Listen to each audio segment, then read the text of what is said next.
Hey everyone, and welcome to episode 14. That gives me anxiety. Got back to Charleston last night from New York City. It was the first time I've spent significant time in the city since moving back down here, so it was a little different, a little unusual to it felt weird to be back there after living somewhere else for 6 months, after having lived there for 10, 11 years. And also weird to see how much things changed.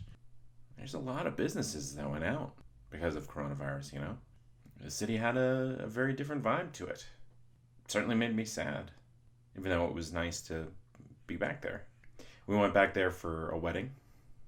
Jamie's former roommate, actually it was her roommate when we met. There was a lot more anxiety than I thought there would be. I'm anxious about planes. You know, that's why I did the plane episode 2, right up top. But after it's been 2 years since I flew, and with the mask on, which is completely required because we were also, you know, that's the law, and also just anxious about getting coronavirus. I certainly don't want to have coronavirus. But the mask, you know, if you're feeling anxious and you want to get a deep breath, you're not really able to get that deep breath. And so it just helps catapult the anxiety a little bit more. But it was nice to be drinking a Sweetwater on Delta Airlines. Jamie and I joke that Sweetwater just tastes like Delta. Just tastes like you're going somewhere, that you're traveling. And so we would occasionally buy Sweetwaters wherever we can find them during the pandemic to pretend like we were traveling. Because we're big Delta people. The anxiety that surprised me, though, is that and multiple people expressed this, including Jamie, were anxious about being in a larger social setting. So it wasn't like a 300-person wedding, maybe 50, and even that. Multiple people were talking about social anxiety, even though they wouldn't say they ever have. I'm not a person that really ever had social anxiety, but I think after the pandemic, being around that many people, it just made me feel weird a bit, even though every conversation was amazing and fun and filled my heart with joy. But that's what anxiety is this misfiring of your alert system after we've been told for how many years to avoid people, to stay away from people. And now here we are chatting, all dressed up. You know, I got used to wearing sweatpants. But yeah, that was another part that was nice. It was nice to put a suit on, matching my pink tie, my pocket square to Jamie's dress. Ooh, that's how it's done, ladies and gentlemen. Gotta have that couple theme, you know?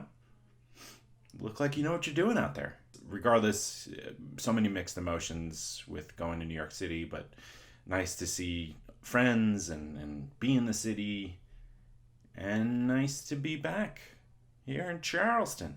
Well, we've got a great episode today. Today, our anxiety is caused by death. Going to be doing this week and next week, so it's a part 1, part 2 on death. In this week's episode, I interviewed Professor Sheldon Solomon, who researches death anxiety and how death anxiety shows up in society. It turns out there's a lot of research that backs up that people who are really nervous and anxious about death may be the most dug in, or certainly more prone to violence. Extremely disheartening, nerve-wracking, and interesting. You know, my hope is that people hear this and maybe they'll recognize their behaviors or be open to searching their behaviors or their thoughts for what Professor Solomon is about to describe. I know, try to be super vague there. Get you real excited for the episode. Well, before we get there, I just want to mention that if you're liking the podcast, please remember to rate and review it, and to check us out on Facebook, Instagram, Twitter, and YouTube. As always, thank you so much for listening.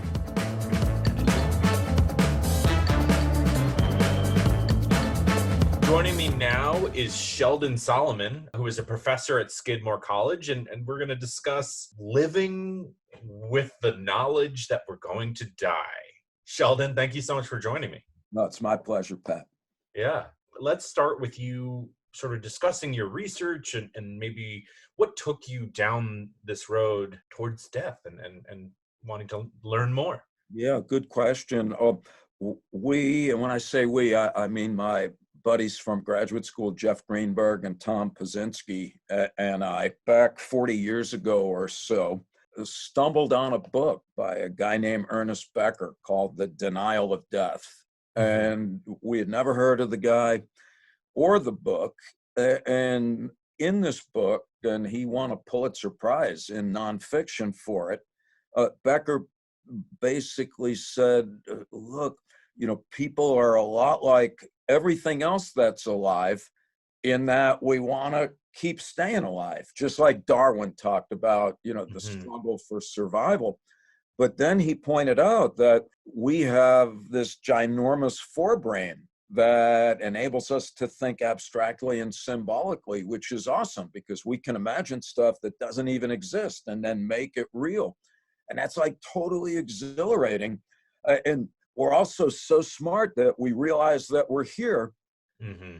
also uplifting sometimes, Hmm. but a giant turd in humanity's psychological punch bowl on the other hand, because if you're smart enough to know that you're here, you also know that, like all living things, your life is of finite duration and that you too will die. And Becker's point is that that's the most unwelcome news in the history of our species, a literally unanticipated byproduct of our vast intelligence.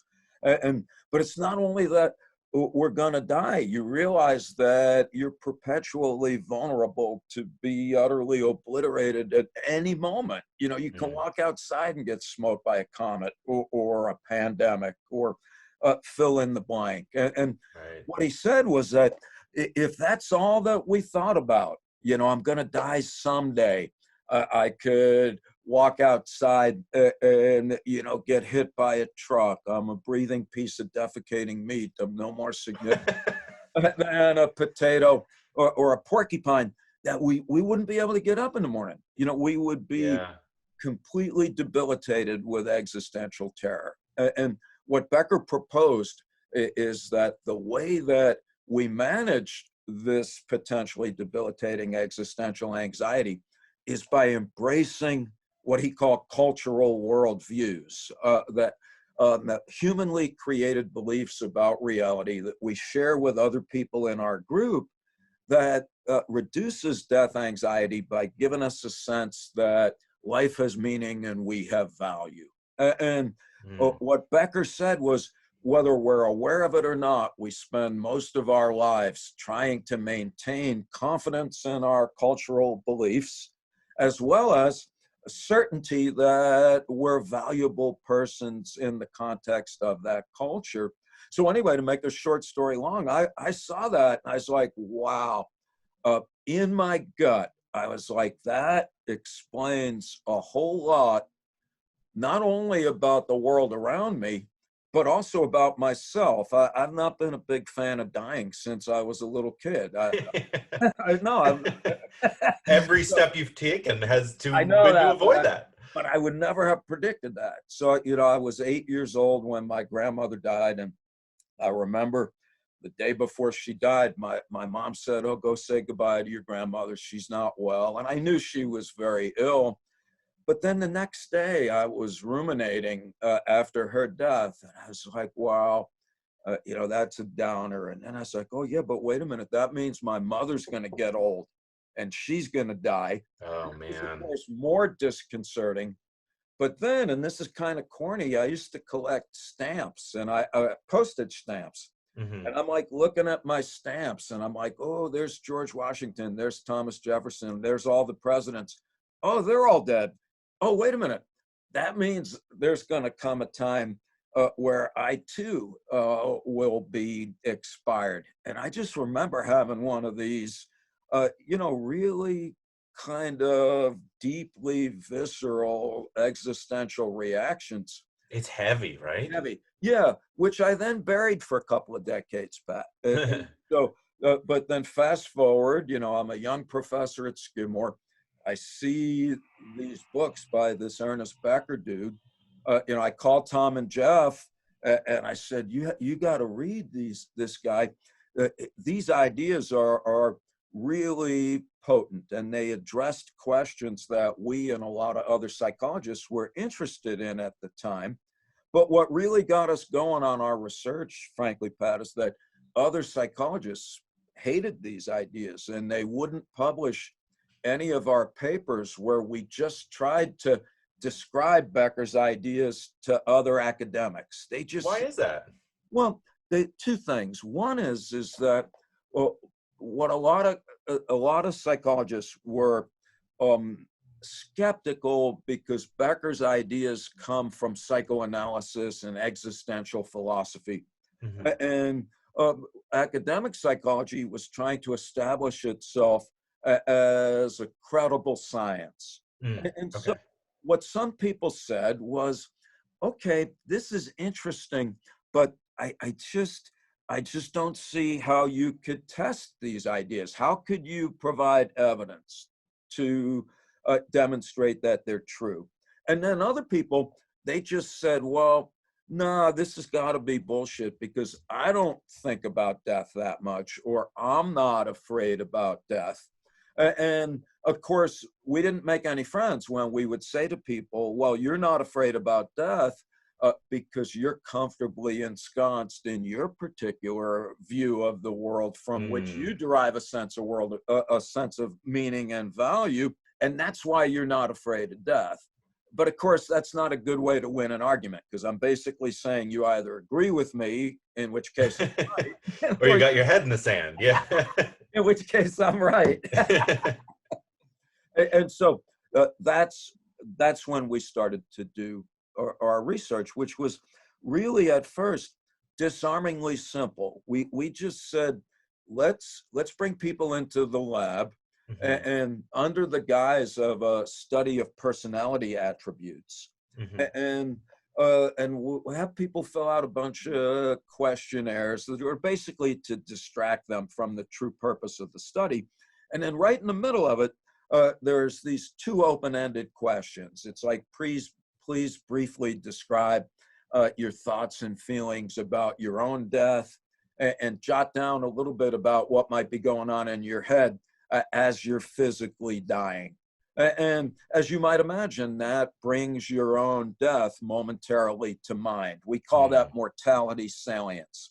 Mm-hmm. And then other people in a control group, we ask them the same questions, but instead of asking them about dying, we ask them how would they feel about being in terrible pain, or being in a car accident and having their leg cut off. All terrible things, but not fatal, because we want to demonstrate that whatever we find has to do uniquely with concerns about your own mortality. Okay, but not so you're scaling on one side, death, this is it, this is the end, with something horrific, Horrific, an but injury. not fatal. That's Okay. exactly right. Okay. What we figured was, well, if this Becker dude is right, if our beliefs about reality and if our self-esteem it serves in part to help us manage death anxiety, then when you're reminded that you're going to die, you should cling vigorously to your cultural belief system. And we should be able to determine that by measuring your reactions to other people around you. Because if people who share your beliefs or who support your beliefs, you should like them more after you're reminded of death. But people who are different or who are opposed to your beliefs, you should hurt or harm them more after you're reminded that you're going to die. Right. And that's precisely what we found. So our original interest was, how could this help us understand why people can't get along with other people that don't share their beliefs about reality? And the Becker point is that when you run into somebody different, you've got a problem. Because if you accept the validity of their beliefs, you're essentially undermining the confidence with which you subscribe to your own.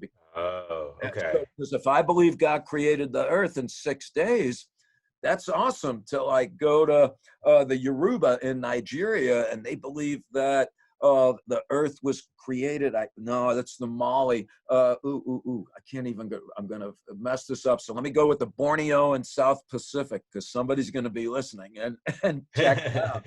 Like the Borneo and the South Pacific, they believe that the earth was created out of a giant coconut. Well, if the pina colada people are right, then the 6-day people have got to be wrong. And Hmm. so Becker's point is, whether we're aware of it or not, when we encounter people who are different, we denigrate them, we dehumanize them, we try to coax them to adopt our beliefs. And if that doesn't work, just fucking kill them, thus proving that our God is superior after all. And I so, think you just described all of human history from the unfortunately, Crusades that's back. correct. No, Pat, and in this amazing book, Escape from Evil, Becker says, you know what, this may sound horrific, but most of the evil in the world is the product of people claiming that they're ridding the world of evil. Hmm. And I was like, wow. And by the way, this stuff, I was overwhelmed by these ideas. I took a leave of absence from Skidmore for a year, because that's my reaction. I was reading this stuff and I'm like, wow, that's the whole history of humankind. But Hmm. anyway, it's not about me so much as we then did studies. And sure enough, like, for example, when we reminded Christian participants of their mortality, they liked fellow Christians more, but they hated Jewish people. And this has Hmm. nothing to do with Christians per se. In Israel, if you remind Jewish people they're going to die, they like Jewish people a lot more, and they hate Arabs. When you say like, how are you finding that, right? So Yeah, they're asked the question, yeah, nice. how are you presenting that? Yeah, really, really great. So in the lab studies, these are simply self-report instruments. So for example, there might be a bunch of people in the room, and they may seem very similar, except that you learn that some of them come from Jewish families and other come from Christian families. And then I think we use something called an interpersonal judgment scale, which is how intelligent do you think this person is? How friendly do you think they are? How much would you Oh, like to be okay. their friend? So that's one way of assessing enthusiasm or disdain. Okay. There are others, though. So a very clever German colleague, he reminded German participants about their death or something unpleasant. And then he just brought them into a room where there was somebody sitting in a line of chairs. Let's say there's 9 chairs, and there was a person sitting in the 5th chair right in the middle. And that person either looked like a German or like a Turkish immigrant. Hmm. And the long short story is that Germans, reminded of their mortality, they sat closer to people who looked German, and they sat further away from people who looked different. Oh my gosh. Yeah. Other studies, even more, I think, profound and profoundly unsettling. We did some work with an Iranian colleague, Pat. This was in the aftermath of September 11th, 2001, where we found that Iranians, reminded of their mortality, they became more supportive of suicide bombing and more willing to become a suicide bomber. I don't know if that makes you as nervous as I. Incredibly so. Incredibly so. All right, now this will make you even more nervous, because, as you know, Americans are practical. We're not going to blow ourselves up, but we're happy to blow up other people. So Sure. in the US, when we reminded Americans that they're going to die, they were more supportive of using biological, chemical, and nuclear weapons against countries who pose no direct threat to us. My goodness. And that was particularly true of Americans who identify as politically conservative. Hmm. And just think about the implications of that. Like, in the present moment, we're in the middle of a pandemic where death is everywhere. Hmm. And what we're noticing is that all of the things that we find in our studies, that death makes people more racist, it makes them more xenophobic, makes people drink more, makes people watch TV more, it magnifies levels of pre-existing psychological disorders. All of these things are increasing now because we would suggest that the pandemic is basically a real life reminder of death. Oh my gosh. There's just so much we can discuss. I mean, to be quite open with you, during the pandemic, I would say I've certainly increased my drinking and certainly increased and tried to find ways. I mean, is that just flat out a coping mechanism for being reminded of my own mortality? I mean, there could be layers and things going on there. Absolutely. Well, no, I like your style, Pat, because I think there's an important point to be made here when Becker or when we say that death anxiety is a very potent determinant human affairs. That's not to imply that it is exclusively so. I think we Sure. should be wary of monolithic explanations for Hmm. anything because it could be existential anxieties, it could be boredom, Hmm. but I'm gonna guess based on just studies where people are more apt to consume alcohol when they're reminded of death. People who smoke cigarettes, not only do they smoke cigarettes, but one of our students measured how hard they suck on them. And after death reminders, you're like, really inhaling. So, no, I think that, yeah, I mean, I'm packing my cheeks with candy and certain. Certainly, yeah. It's arguably difficult not to, given all the anxiety related to job loss and outside of death, like we said, That's right. there's a full rainbow of issues that we're all going through. No, that's absolutely right. But you make a good point that my buddy Jeff Greenberg makes a lot, Pat, and I think it's worth mentioning. And that is that, these anxieties associated with job loss, we shouldn't make light of that because you might Hmm. say, oh, well, you're not dead. But you know what? Psychologically, you kind of are. Right. In a world, our world, which I'm not particularly proud of, where everyone is measured by what they have and what they do, we've got a large chunk of humanity that no longer has a stable and secure income. Even more devastating potentially is they don't even have an identity. If you're in the Mm, service industry, what you used to do may no longer even exist. So right. besides not eating, when somebody says, well, what do you do? The answer is presently no thing. And Yeah. you could not be more psychologically vulnerable on top of being socially isolated than our current conditions. I've always hated that question, right? You go to a dinner party, and that's the question that goes around. I've been looking for a replacement. If you have one, I would be certainly, because I never liked the idea of us defining ourselves by Well, what we do. well, that's right. But that's an awesome point, Pat, because I like the question, what do you do? But what I and I do the same. When you ask somebody, what do you do? I usually say, well, I'm a teacher. But you Hmm. didn't ask me to reduce myself to a vocational stereotype.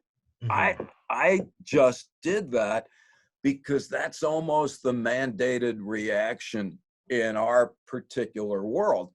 Hmm. So I am a teacher, and I also play bag guitar. I'm a pretty decent cook. I like pets, Hmm. and I if wear my heart on my sleeve and I ride a Harley, there you like go. all these. And I looked at your website. It would make a mockery of you to try and reduce what you do to a single activity. I Yeah. would propose, and I mean it as a compliment, that you're a bouillabaisse of actions that can't be neatly encapsulated in any particular noun or verb. So you're quite right. Thank you. Yeah, well, that's that. Yeah, thank you for that. That's very nice of you to say. I usually just boil it down to just journalist. Again, partially to deflect uh, discussing myself too much in a social environment. Yeah. Gosh, I have to say, one of the more startling things from what you're describing is the notion that a reminder of our death makes us more violent. When I was raised Catholic. I'm no longer really a practicing Catholic, and not to put every religion in one box, but typically we find that they tell us to do well unto another, right? To respect another person, and this is in direct opposition to that. Yep. I just find that to be so remarkably scary. Yeah. No, it is scary. Religions are, yeah, both a blessing and a curse Hmm. in that at their best. And I say this as a not in any way religious person, but recognizing the potential value of a religious worldview at its best, because it can bring out the best in people, but it surely also brings out the worst. And that therein lies the problem. It's a woman called Karen Armstrong. I think she used to be a nun, and then she became a historian.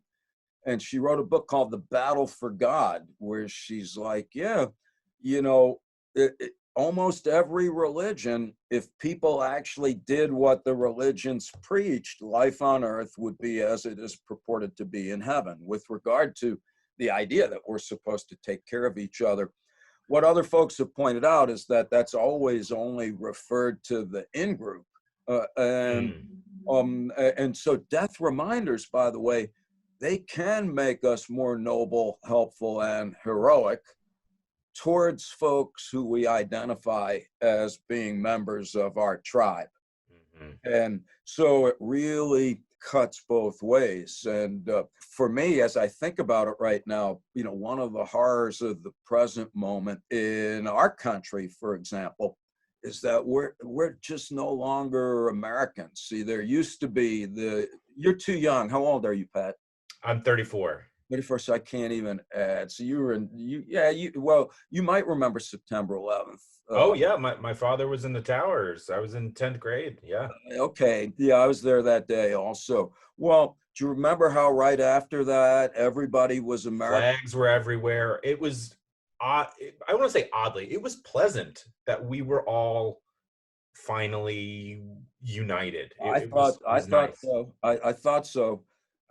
But this is no longer the case. So this is not meant to be a political diatribe, although I'm happy to make it one. But I think when we look back historically, what will be clear is that one of President Trump's biggest failings was that he never actually started to be president. He announced that he was running for re-election in 2017 on the day of his inauguration. Right. Then he proceeded to give a bombastically divisive inauguration speech.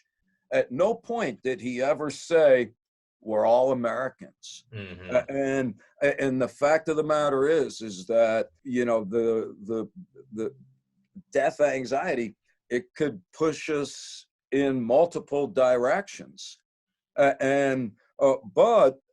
to the extent that we identify with the folks around us, it generally makes us more helpful and generous. And so the hope is that we can aikido some of these phenomena towards more pro-social reactions. Hmm. Well, I guess because if people are more aware of this going on internally, they may, like, we have the intelligence to push beyond it. Let's hope so. I think that's a really very fine point, because a lot of times people say, well, okay, so you do these experiments. I get it. You remind me I'm going to die, and I sit further away from somebody because they look different. Or you remind me that I'm going to die, and I drink a lot more, or so on and so forth. Well, so what? Well, the hope is, and this is an ancient idea, it goes back to Freud, who said, well, if you're aware sometimes that you're engaging in a psychological defense, that gives you the opportunity, as you put it, to just step back and to reflect from time to time about whether or not things that are happening might be the result of that. So we were talking earlier, Pat, when I'm like, oh, existential anxieties that are engendered by the pandemic are like giant death reminders. And you're like, wow, I've been drinking a little bit more. Hmm. And you did step back. You're like, wow, could that have been because of death anxiety? Hmm. And I would submit that on the this is the process by which we're able to gain some control over our lives psychodynamically uh, in light of these ideas. Like Albert Camus, the existentialist dude. Love Camus. Love Yeah. Camus. So he Yeah. says, come to terms with death. Thereafter, anything is possible. And it's one of my favorite lines because, oh, sure, an overstatement, perhaps, Hmm. but I think it's really a call to all of us to be humble enough to consider the possibility that some of who we are and what we do is not as it appears to be. That it's not that you're a twitching reflex and everything that you're doing is a reaction to the horror of the inevitability of death. But then again, more than you'd like to admit may on occasion be creeping in. And Yeah. that's kind of the point that we try to make, where it's like, death anxiety is not going to go away. In fact, it's not going to go away, nor should it. If you were not anxious about death, you'd be 3 weeks old. Your parents would be at some Grateful Dead concert and get That's 2 weeks, and you'd be a like, "Oh, funny no thought. worries." Yeah, no. If you weren't anxious about dying, you'd be summarily deposed from the gene pool in short order. So, Right. and so the question is to think about how much death anxiety am I burying under the psychological bushes, repressing. Yeah. And it's when we repress our anxiety that it comes back to bear malignant fruit, in the form of, racism and xenophobia, Hmm. and our discomfort with our bodies and the world around us. And so that's kind of our take home message. Yeah.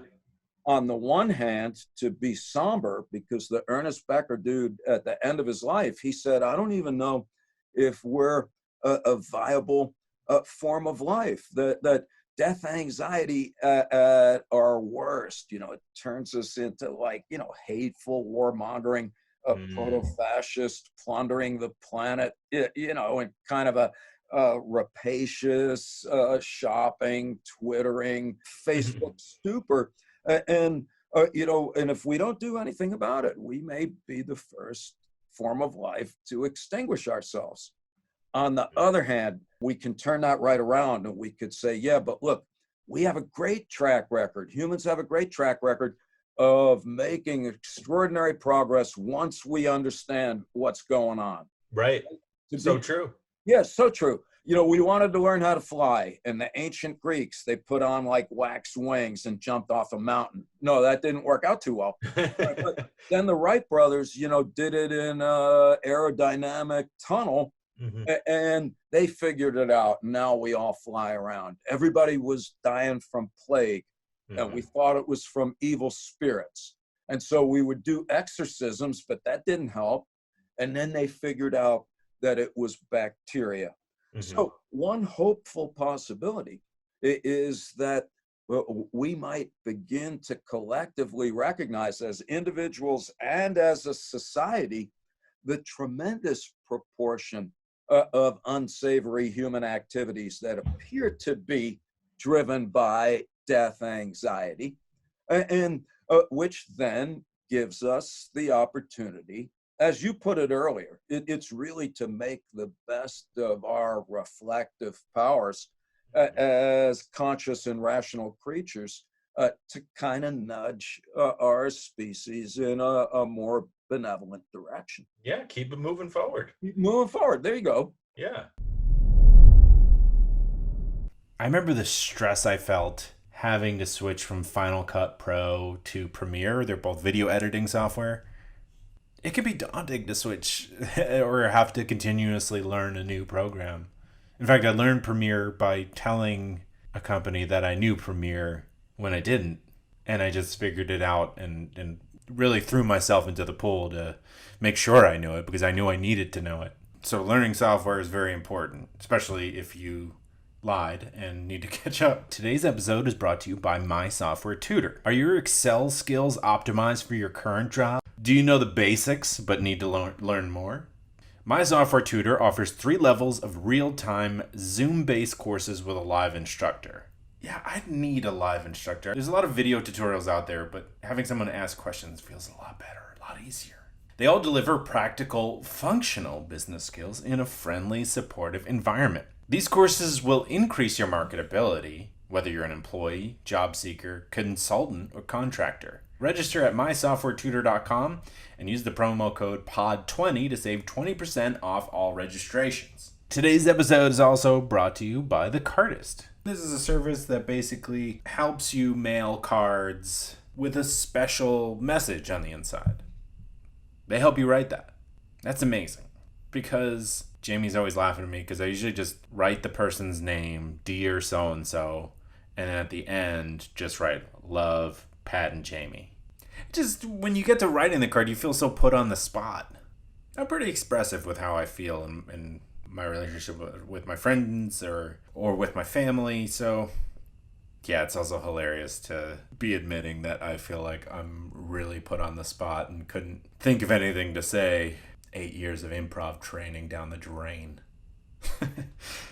But with so many birthdays, there's no time to shop for cards, write the cards, and buy the stamps. Now you can do it all right where you sit, because the Cardist Studio does it for you.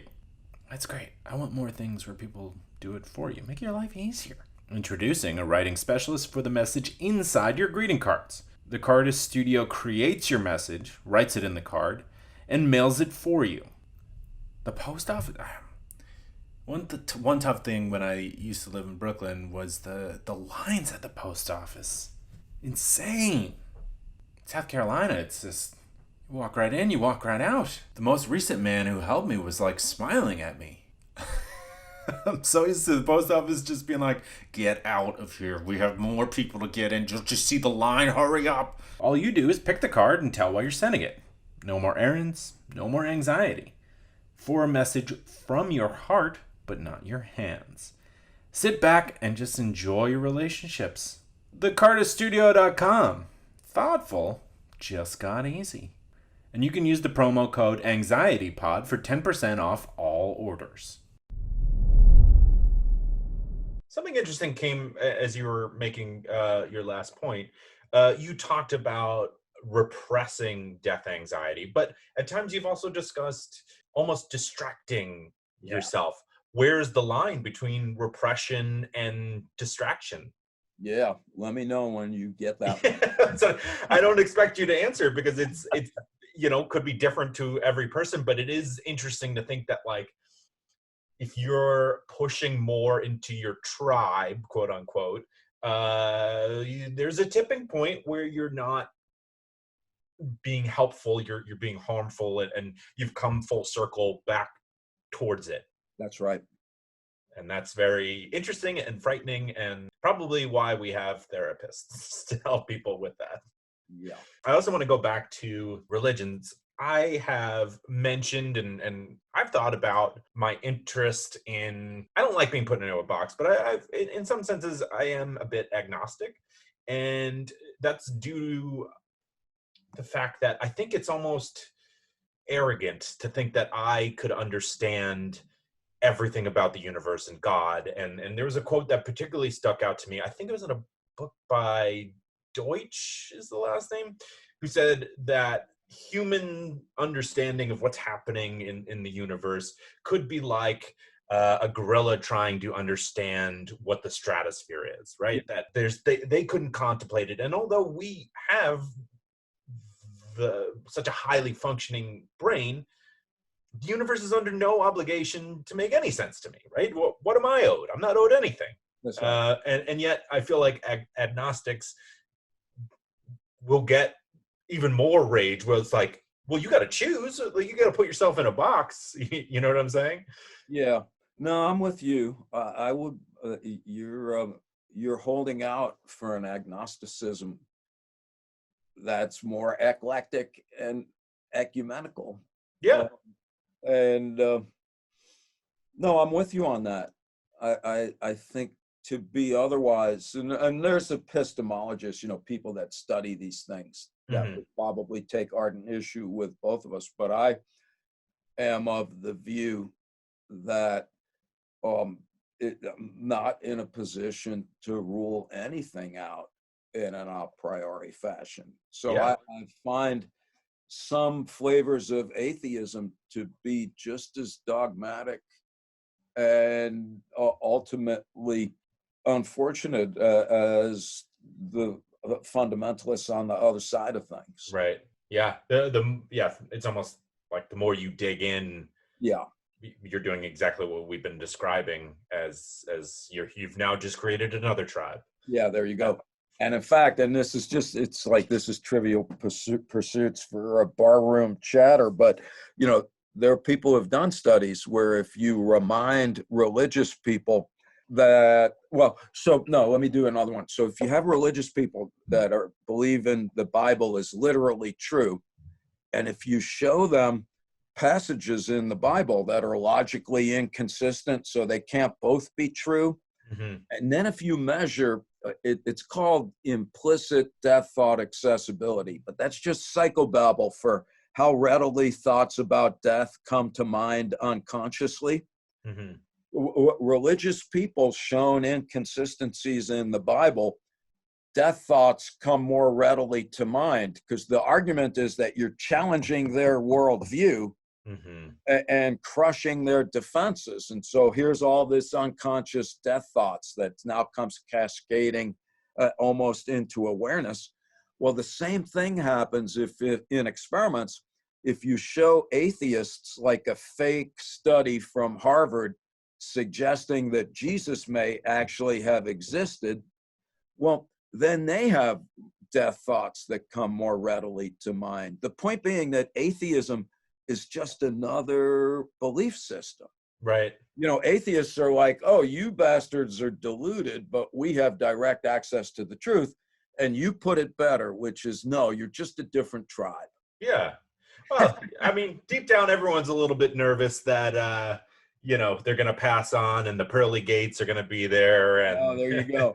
And even atheists, if you measure their affection for supernatural beliefs unconsciously, if you remind them that they're going to die, and if you ask them if God exists, they become less confident. They'll be like, no way God exists.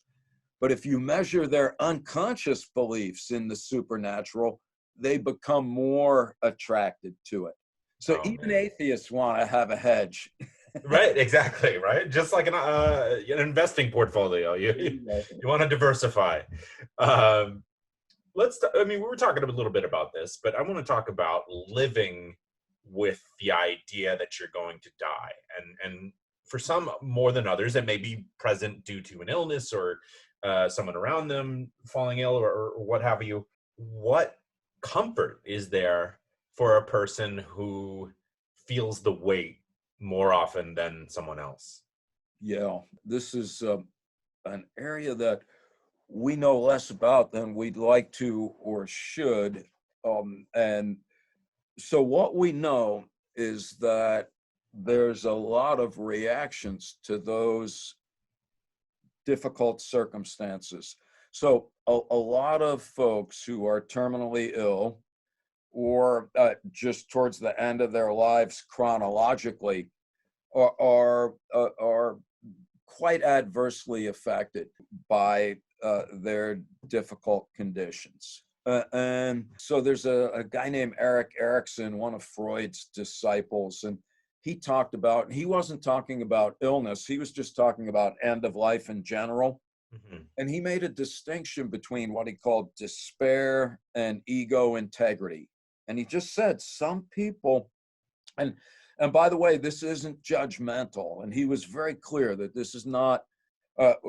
He says, look, as some people get older, they get bitter and angry, and they think that life has less meaning, and they really wish they could have another life and a different kind of life. And they're really incredibly afraid of dying. But not everybody goes in that direction. There are other folks who, in response to illness or just in response to old age, they think life just gets better and better, even in the wake of tremendous illness and great pain. And it gets more meaningful. When you say to them, well, what about dying? They're like, yeah, of course I'm apprehensive about dying, but I accept this as a perfectly reasonable price to pay for the privilege of having been alive in the first place. How moving is that? Really moving. And Yeah. my goal as I'm in my early Mr. Magoo phase is to end up because I don't think it's an either or.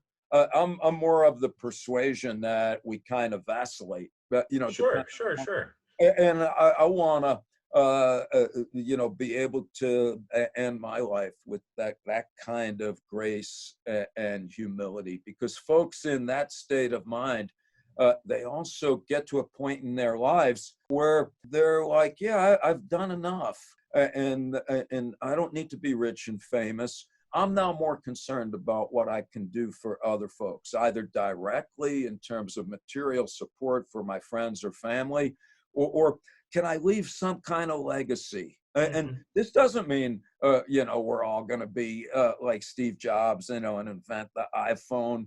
You can leave a legacy, by planting an apple tree. Nobody knows that you do it, but somebody's going to chomp on that apple one day. Yeah. And that's because of your efforts. And so that's a great question that is not yet in my mind completely understood. Specifically, what dictates which way we go in the wake of those conditions?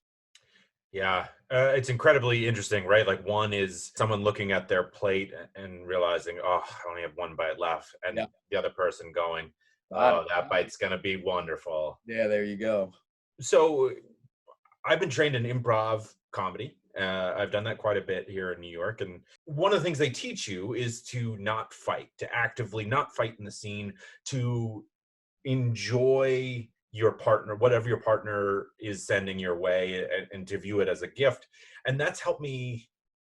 I brought that to my life, where find the good in the person, find the good in the moment, find the good, you know, I, being okay with being on the last hole of an 18 round course that is your life is a little heavier than someone, making a crazy choice in an improv scene.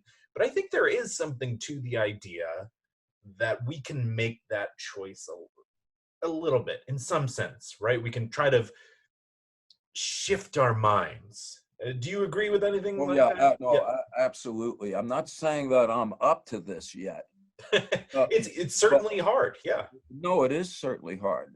And I think, though, that that's what we need to remind ourselves. Again, it may sound, may sound silly, but that's what life is about. Hmm. It's about striving, and it certainly is hard Yeah. from time It, to time. I like the idea of viewing life as striving. Like, right? I feel like till the day I die, I'll die trying to improve my French, or There you go. trying to read more than 12 books a year, or it just Yeah. always the constant pursuit of bettering, while also finding a way to enjoy the passage of time. Yeah, perfect. So now, stop right there. There it is. You just said all we need to know. Yeah. No, and I love that. Yeah. In fact, back to our buddy Camus, because in his rendering of the myth of Sisyphus, I don't know if you know that myth where the guy pushes the fucking rock up the hill every. For all of eternity. Yeah. Yeah, and that's supposed to be torture. But in Camus' telling of the myth, he's like, oh, wait a minute, the guy's pushing the rock up the hill. maybe he's looking around and he's seeing that it's a lovely day. And Outside, he's working his legs. He's getting yep. a good. He's getting exercise. In the last line, he says, I have to conclude that Sisyphus was happy because it is the striving. Mm. Ditto for Faulkner. I don't know if you know any William Faulkner books. Yeah. But, it's all about like killing and raping and slavery and racism. And yet when Faulkner wins the Nobel Prize in his acceptance speech, which is, just amazing. It was the most upbeat thing ever. It's like, I write these books because my point is that we will prevail, not over other people. We will prevail as a life form. And yeah, that I think that it's, it's like, wow, in some ways, we have perhaps been hoisted on the petard of our own intelligence because we go to such extraordinary lengths to try to figure out, who am I? What should I do? And you said it better than most of the sages in history, where you're like to enjoy the passage of time. Yeah. I mean, that's it, right? Like, No, that is it. And yeah. I'm saying it to remind myself because sometimes it's like we make it too complicated. For those of us, that slept inside last night and had lunch, it's like, yeah, it's on us to be able to derive some semblance of affirmation from those circumstances. But Jean-Paul Sartre, who was a resistance dude in the World War II, he talked about being imprisoned, and he's like, yeah, you can chain me to the wall, but you can't chain my brain. So I like this idea, even if it is a kind of worn one, that regardless of our circumstances, we still have a palette of options that most of us, on the one hand, crave, and yet on the other hand, shy away from. We love to have choices, except when we actually have to make one. And then we're choking on choices to the point where we're paralyzed with indecision.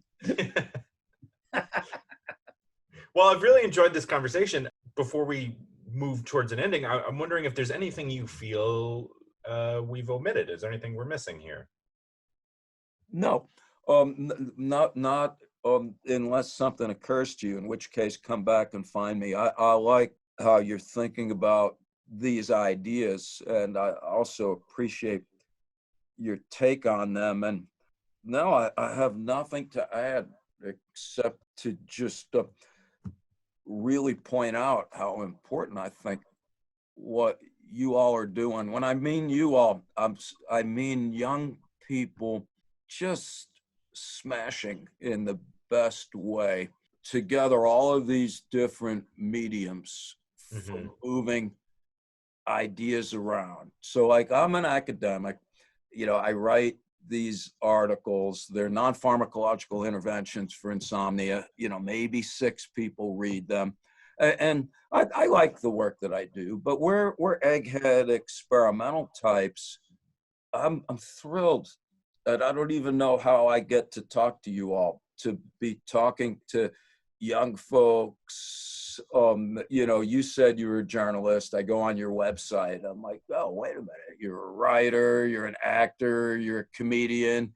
And of course you want to make a living. And that's also your credit, by the way. But I couldn't also help but notice you want to make a living by being in the middle of disseminating cutting edge ideas that, again, at the risk of sounding like Mary Poppins, are directed at helping people at a time when they can certainly use it. And I see what you're striving to do as one of the most effective platforms for moving ideas around. And I see these ideas as particularly worthy of promotion, not because they're anything to do with me. None of them have anything to do with me. I read books and I'm like, this is a good idea. Mhm. And so it's like, yeah, good idea, pass it on. Yeah, absolutely. Well, thank you very much. You know, it is my hope that people will listen to these and find an ounce of comfort that they didn't otherwise have. Because, yeah, like you said, particularly now, we could all use, and it's comforting to know that other people feel same. They Absolutely. feel the same way. They have the same fears. We've described the different tribes, but we're all one tribe, and there's one common experience There you that go. we all have, and that's a question of how we handle death. Yeah. And that's the key, in my opinion, not to sound hysterical, but if the question ever arises, what do we need to do if humanity's going to be around for a bit? It's one tribe. One tribe. Yeah, I get agree. that website, or because I love how you put it. It's really, it's the key in the long run. And you made it. You made that point in a lovely way, Pat. It happens to be true. We're all in it together right now. I like how Martin Luther King put it in the letter from Birmingham jail. He's like, the world is a whole lot smaller. We are all interdependent, and the quicker we realize it and exploit that fact to our advantage, the better off we're all going to be. Amen. Amen. Yeah. Well, I want to give people an opportunity to connect with you, or are there any books that you've written that you wanted to mention? Yeah, I'm happy to. But basically, we've written a lot of little articles and stuff. Our last book is called "The Worm at the Core," on the role of death in life, and it describes our work. And I work at Skidmore College. You guys know how to use the internet. Feel free to email me if you'd like to exchange ideas or see any of the work that we do. I love it. Well, thank you very much, and stay well. Awesome, Pat. Thanks for having me. You got it. Scary stuff, right? I'm certainly one for talking about death. I mean, I have my other podcast is called Death Space Filling the Void because I want people to talk about death more. I want to talk about death. I like talking about things that are bothering me or that I'm scared about. Find that always helps. If you want to do a deeper dive, definitely check out that podcast wherever you get your podcast, wherever you got this podcast. And a thank you to Professor Solomon. I love how open he was to just anyone being like, yeah, email me and let's have a debate about this stuff. I love that. That's so fun. If you're interested, go for it. I got a message from someone who's been enjoying the podcast named James, who in his message who in his message was told me about how he's suffered from anxiety and depression for quite a long time and has done a lot of work to help improve his mental health. And he wanted to give out a shout out to his friend Sarah, who he said was extremely supportive, and he doesn't know where he would be without her. So a little clap, a little snap for Sarah. We all need friends like Sarah, someone that you could be really, really honest with, and that person will hold this space for you, or hold space for you. So thank you, Sarah, for being there for James. And James, thank you so much for reaching out. If anyone else has a shout out they'd like to give to someone who has helped them with their anxiety or depression, feel free to reach out. I definitely read some stories of how someone was able to help you out. Maybe it's a particular situation, like on a plane or something. Oh yeah, Jamie tries to help me on planes. Has this like air hockey game. But then if I let in a goal, it's like fast moving, and then it's like, oh god, I'm still nervous about the plane, and now I'm anxious that I'm terrible at this game. Too competitive sometimes.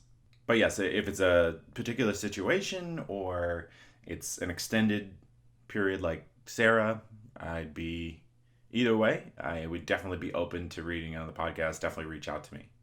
Well, all right. Hope you enjoyed the episode. Got a lot of work to do. My parents are coming to visit me for the first time since I moved to Charleston, and one of my sisters. Very, very excited. I've been looking forward to this for months, so I'm very excited to show them where I'm living currently and doing some fun stuff in and around the city. But I gotta like make sure the showers are squeaky clean. We're stocked up on Bud Light because they love Bud Light.